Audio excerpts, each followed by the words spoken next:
பெரியார் எங்கே சொன்னார், எந்த புத்தகத்தில் சொன்னார், அதற்கான எவிடன்ஸ் எல்லாம் நான் கொடுக்குறேன். சீமானண்ணன் நான் சப்போர்ட் பண்ணி எவிடன்ஸ் நான் கொடுக்குறேன். அதை பொது வெளியிலே பேச வேண்டிய அவசியம் இல்லைங்கிறது என்னுடைய கருத்துக்கள்.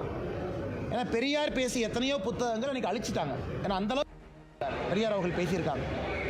ஆனால் அண்ணன் சீமான் அவர்கள் பெரியார் அவங்க பேசியிருக்காங்கன்னு சொன்னதை எந்த புத்தகத்தில் பெரியார் எழுதியிருக்காங்கிற எவிடன்ஸை நான் கொடுக்குறேன். அதனால் சீமான் அண்ணன் யாராச்சும் போலீஸ்காரங்க வீட்டுக்கு வந்தாங்கன்னா அந்த புத்தகத்தையும் காப்பியும் கொடுத்தா போதும், வேற எதுவும் வேண்டாம்.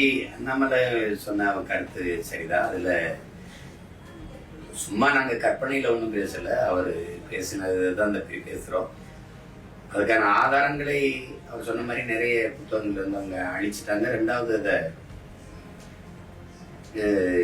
நம்ம படிக்கக்கூடாதுன்னு அதை அவங்க பொதுவுடைமையாக்கலை.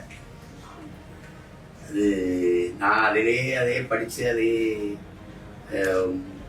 12 வருஷம் பரப்பினவங்கிறது தம்பியுடைய கருத்தை நான் ஏற்கிறேன். நிறைய பேர் இது அவருக்கு ராமசாமி ஐயா பேசுனதா அவங்க என்ன சொல்கிறது, காணொலி வெளியிட்டிருக்காங்க, புத்தகங்களாகவும் வெளியிட்டிருக்காங்க. அதையெல்லாம் பார்த்து படித்த பிறகு தான் நான் அதை பேசினேன். அதில் தம்பி எனக்கு ஆதரவாக கருத்து சொன்னதை நான் வரவேற்கிறேன். அதில் எனக்கு பெரிய மகிழ்ச்சி. தம்பிக்கு என்னுடைய நன்றி.